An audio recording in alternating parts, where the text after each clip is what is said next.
Hi, I'm Brent Haynes with Woodsound Flutes. I'm here with Pablo Escalante. He's running the camera, but he'll be, you're going to be chiming in a little bit. Of course. Awesome. So Pablo flew in last night. The purpose of these trips when Pablo comes out, he comes out typically for 3 to 4 weeks and he'll shoot video, and then he actually also does some work in the shop. I mean, you've made flutes from start to finish now. Except the tuning.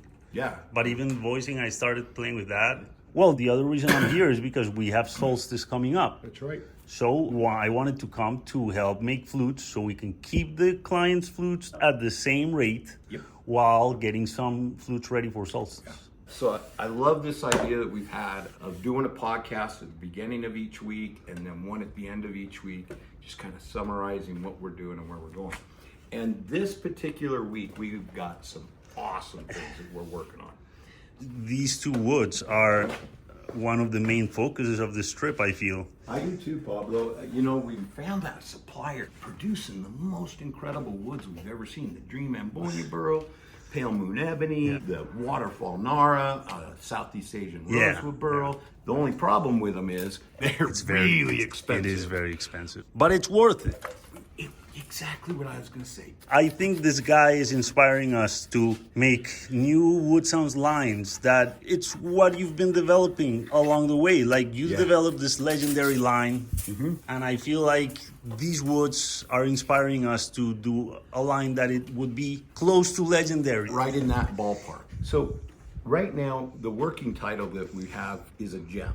These are gem woods. And basically, it means that the woods are particularly gorgeous. For me, it's so exciting. It's what I'm so excited about with these lines of flutes, is to be able to actually work with the best materials possible to get in the world. The double flute we made from this last trip, Pablo, the Pale Moon Ebony, that flute sounds so smooth. I've already started doing some of the work to prep us for this week. One of those things was we were going to make a contrabass C sharp, but the largest flute that I can bore and turn on my equipment is a 1 5/8 inch bore, which isn't quite big enough bore for a C sharp.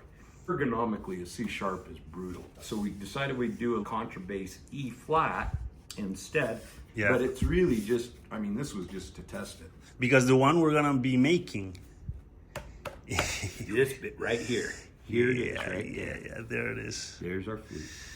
The contrabass, I really like the look of these two woods together. That's what I'm thinking to use. I agree, Pablo. I think it's really gorgeous. We've got several flutes that we're making out of this wood. Yeah, already, right? Yeah, that are on order right now. You know, it's interesting because the last one we did, remember there you couldn't really see the red in it, and then we put finish on it. Right? And the finish just made that red fall. But this one's got some gorgeous red right in through So here. interesting. Yeah. You know, this check mark, it looks like it could be terrible, but in reality, this is going to just completely disappear in the finished product. It's going to look like part of the grain, I imagine, right? Exactly. Yeah. And it'll be totally stabilized. Yeah. Well, that's something you're used to doing. Yep. And then this is that Waterfall Narra. I sanded it all down the other day and put a little finish on. Didn't come out as even as I wanted it to, but it's good for just showing it.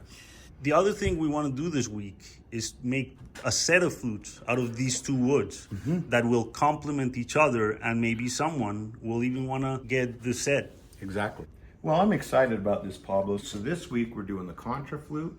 We're doing the gem set. So the gem set, we're going to have a flute that kind of be a yin-yang idea. And then I think we should do a flute stand with it too, Pablo. The Waterfall Narra, the one that we pull with a sapwood line in it, that one I think we're going to do an A. It makes sense, so we can get the best chance of getting some of the sap. And then I think with the Pale Moon Ebony, I think what we ought to do is in low E. Because then they're two flutes that work super awesome together. And I think that the proportions of the sizes also are going to look very good together. Yeah, I think they'll be really, really elegant together. Man, I'm not 100% certain on the totem. I know you've been thinking of the spirit claw. I love those laminated claws. I think they would look great. And the other thing is they wouldn't take so long to make. Yeah, and that's a big consideration right now. I think so. You know, time sensitive. It's we're super always time sensitive. Yeah. Because even though you're here and we're shooting all this video, we got to keep client flutes, people that have flutes on order. It's we got to keep those moving.